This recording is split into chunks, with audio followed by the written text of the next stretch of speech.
Community to me is like a real sense of like belonging and togetherness and unity, no matter who you are.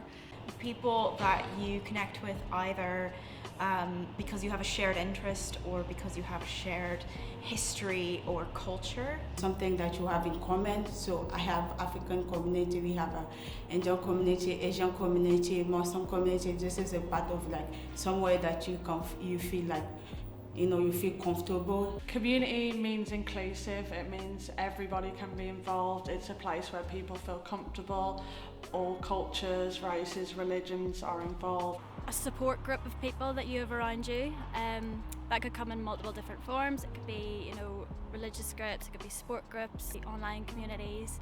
It's just having a group of people that you share common interests with. Yeah, just having a good group of people around you. I think that's what community is. I definitely feel like I've grown into the person I am with the help of the people around me, and that was mainly to do with the creative side and talking to people I know, talking to people I relate to. Has definitely made me into a happier person. My community to be like the people around me, the people I talk to all the time, the people I would go to if I needed anything. Feels like a larger sense of belonging, like if you belong to your community, you're the same as the people in your community. Common interests, people that want to spend time with each other and there's a purpose to spend time with each other. Yeah, it's joy, that's what it means to me. The LGBT community and the transgender community is a big part of my identity, and I suppose as well some of the arts communities as well. Yeah, I feel like where I work is a real community. Like everyone really cares about each other, which is really nice in a job.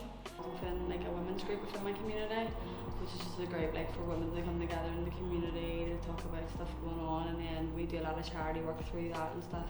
And then I'm also part of mothers and baby groups, so I have a community through me and my child then as well. So I used to be an evangelical Christian, and I'm not anymore. And that was a huge part of my life up until I was, in my early 20s. And now I'd say I'm involved in the arts community, in the writing community in Belfast. I'm socially part of the LGBTQ queer community. Maybe sometimes the uni student communities. I would feel part of the Protestant community and the Loyalist community within Belfast. The population of African people in Belfast is growing.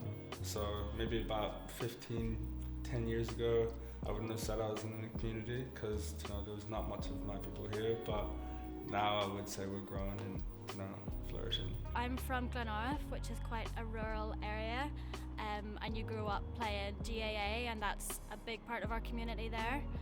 So I grew up playing Gaelic football, which is really great. And then I suppose whenever I got older, I moved to Belfast. There's so many more communities available here, which is great. Really expanded my whole mindset. One community that I'm part of within the past 2 years that I've really benefited from is Better Health, and they're a mental health charity online. So they're literally anything from if you feel anxiety, OCD, loneliness, or they're from anger, PTSD, there's a range of different mental health areas that it covers, and it's a really nice community to be a part of because you understand then other people are going through similar things, and it's that kind of support and just not feeling on your own with things as much. Yes, I do. I'm a part of Indian community. Even African community, have a lot of African friends, even local Belfast community, because it makes me to network with a lot of people so that I can speak to someone if I have my entrepreneurial ideas, and it just links with other people, so that's really important. Yes, I would consider myself a part of the dance community here now in Belfast. I moved here about 3 years ago. And the dance community here is small, but we are mighty amazing at what we do. For the ones that I've experienced, I'd definitely say social media's made a massive difference, because your community is all of a sudden not just local, it's also, you can be in a community with people all over the globe whilst still being sat in your bedroom. That's definitely something. I mean, COVID has definitely made that a bigger thing as well, because you couldn't necessarily meet up with people in person. Social media is a good way for people to communicate that people are going to get together and that a community is going to form. I don't think it's so much a functional place to have community and to engage in community. I don't think it fulfills those feelings that you need. I think you need to be actually in a room with people to get the hormonal experience. But it's a good way to facilitate it. I know for me personally, like interacting with people online just for me it's increased my own anxiety, it's increased my own loneliness, because I feel like I don't know how to communicate with people in person anymore.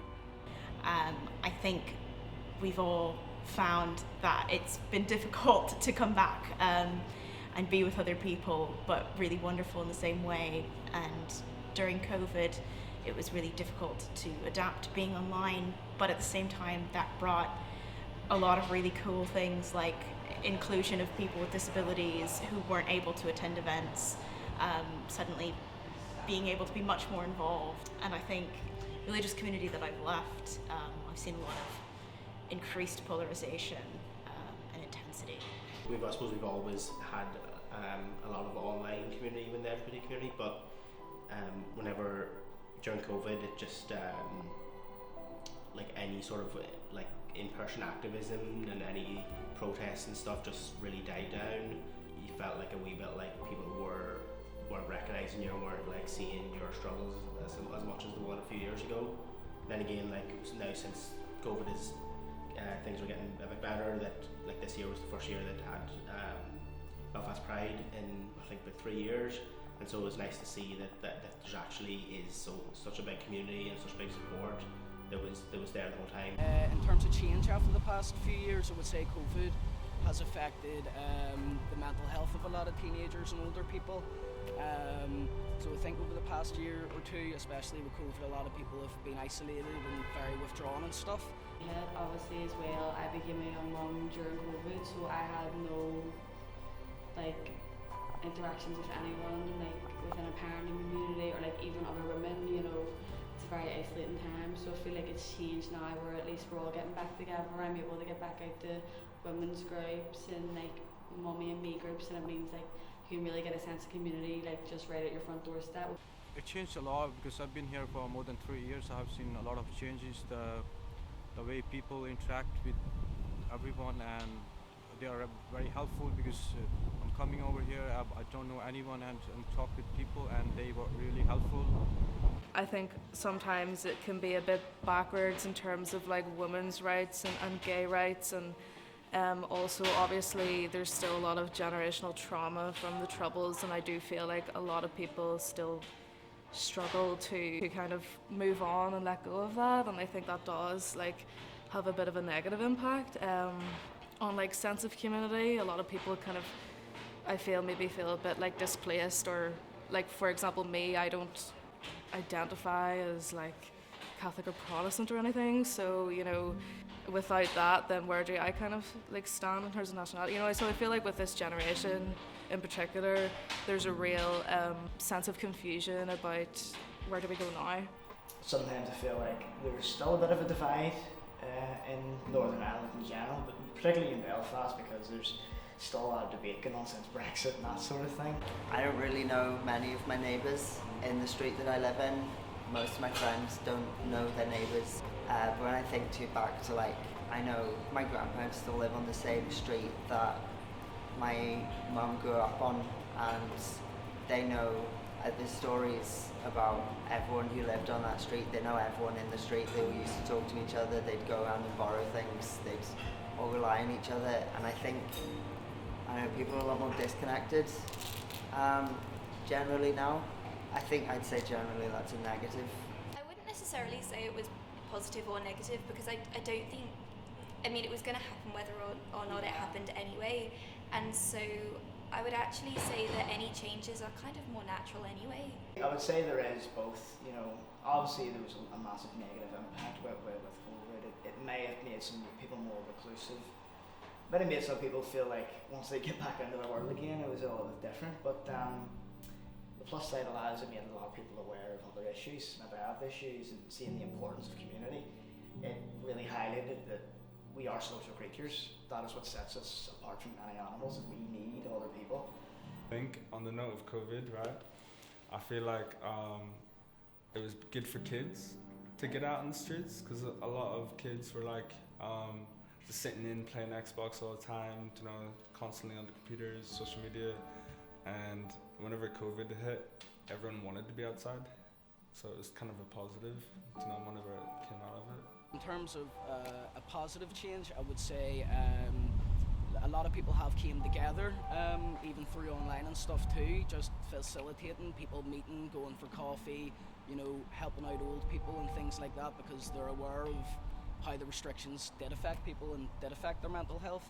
So I think a negative was the effect it had on young people and older people, but I think the positive was that, you know, it has brought a lot of people together too. If it was changing for the negative, that would be from something from me and how I'm engaging with it and why I'm engaging with it. Whereas if you know why you're engaging with things and you're in control of that, you can keep it positive. Partly confidence and also like lack of opportunity, I find. I've come over from England, so it was hard to kind of get into a community. A lot of people would kind of work with people that they already knew or engage with people that they already knew, and being a close-knit community, it was hard to kind of get into that. But now I feel like I'm in the dance community now, and you know, it's an amazing community to be part of, but just getting those initial connections and that first step in is scary as a young person, especially when you come out of a university environment. You know, you're all in the same boat, you're all in the same bubble, but when you come out into this big wide world that exists out here, it's hard to, you know, kind of find where you fit in. With the religious community that I left, I think there was a barrier of people not being able to engage with each other in a vulnerable way, people not wanting to change or be open-minded to other people's opinions, and to kind of a changing political landscape. In the writing community, I think a big barrier has been, you know, artists thrive on being with people, and if you can't be with people, it's really hard to connect with others and create. I would say a lot of the time people don't take young people seriously. I think sometimes we all need to, like the community as a whole, it's just not older people, and like it's everyone together. We're talking specifically the black community, probably that there's not much black-owned businesses or black-owned, you know, things in Belfast. There's not really much of a community like being built, though we do know each other really well, so that would be a big barrier for us, and I think that could change quite a bit. There is few, like, you know, because when I was coming over, it's hard to communicate with people, you know, because that time people just don't want to talk to you, but when you just get into like a good network, then I feel like more confident. So for me, coming from a rural background where I'm quite isolated and alone there, and coming up to the city, it can be quite overwhelming, and that's massively impacted, you know, my mental health and my anxiety. The intolerance maybe a lot of people had, or bigotry that you would see, or people ignorance. So I call it ignorance first and foremost. I come from a Protestant background. My school's a Protestant background. Didn't go to church or anything like that, but you could certainly sense a lot of mistrust for other sides or other cultures. And I would say that's probably one thing that would stop a lot of people. It would create fear that doesn't need to be there. Because they'll walk up a street, someone from the Shankill will walk up the falls and realise, oh, nothing's going to actually happen, you know what I mean? I find myself like wanting to get involved in more like communities and projects, often not knowing where to start or what to do really. So I think that if there was a light kind of shed on them in skills and stuff more, then people would be able to get involved in more stuff. I think it's not realising that you have a power and that you're a human being. You can be in the world and feeling like it's something that's outside of you. It's not outside of you. You're in it whether you like it or not, and you may as well throw a couple of balls in the pitch. sort of freedom of expression, freedom of being yourself, freedom of not having to worry. That's something that I think hopefully will continue or will be emphasised a bit more in the future. I'd love that. In terms of the dance community, England would have something called a CAT scheme for dance, so dancers could go from a young age and train professionally and build up and build up and build up, and Wales and Scotland have something similar, but we don't have anything like that in Northern Ireland that's accredited for young dancers to go and train to become professionals, so something like that would be amazing for our young dancers here.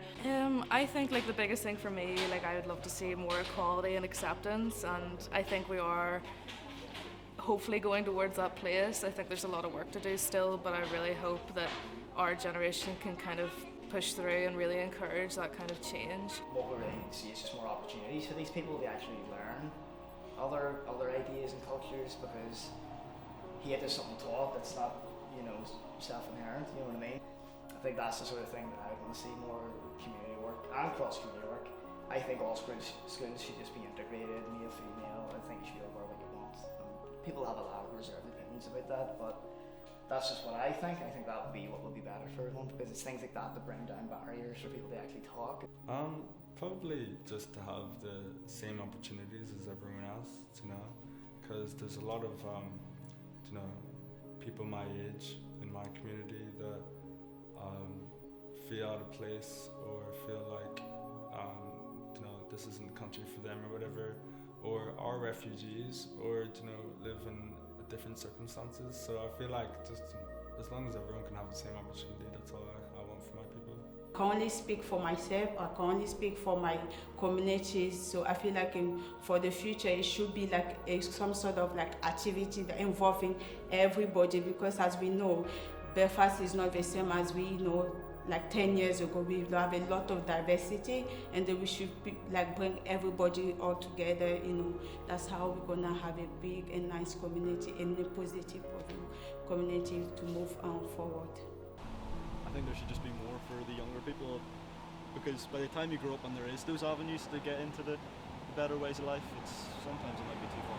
Yeah, I actually agree, because now there's so many things, especially with Queens, you have all your societies when you go to uni and stuff, but I feel in school even youth clubs and stuff aren't really advertised that much, so because I would have loved it and done the stuff I'm doing now in school, I just didn't see anything like that, even groups for film and drama and stuff. I feel like we need more of them, and from different backgrounds as well, because diversity wise, that's what I'm saying, shelter background, I didn't really meet a lot of people from different backgrounds until I went to university, which is pretty mad. You're 18. I definitely think there needs to be more from both sides, more groups advertised and stuff for not even secondary school, but even in primary school, to sort of grow up around that. It would give you a much different perspective. Well, if they're students or they're working, most of the people I know, they need more free time. Everyone's working a lot of hours for not very much pay, when they've got high rent and everything. And then once they do have some free time, they need places that they can go to meet with each other. It's not their overcrowded student rental house, and it's not a loud bar which is only focused on alcohol, or cafes where you can only go if you're paying, to actually give people the chance to be able to go around and create their own communities.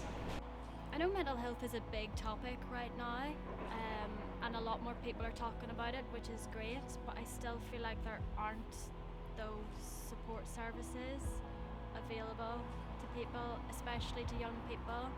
Because I know with my college, my uni and stuff, I was struggling, but I still didn't know who to go to and who to talk to, because it wasn't made apparent to me.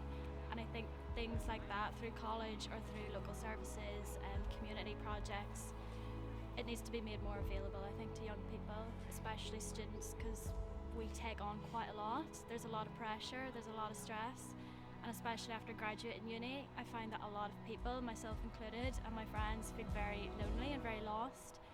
So services for graduates and for students. Well, I think I'd like to see people be much more reliant on each other. I think we've already kind of started, we've become much more aware of the ways that people need each other. either, you know, to keep each other safe when there's a disease spreading, or to help each other when, you know, housing crisis or there's a housing crisis or cost of living are going up. And I think that all of the communities that I am a part of or been a part of are going to have to adapt to climate change and all these things. I think that's going to require a lot of creativity and a lot of critical thinking. So I hope that's what we do together. Everybody is responsible for what happens in our common space, and if you have an idea, do it. Don't think about who's going to go. Don't think about if it's going to work. It is going to work. The right people will come together. The right people will join you.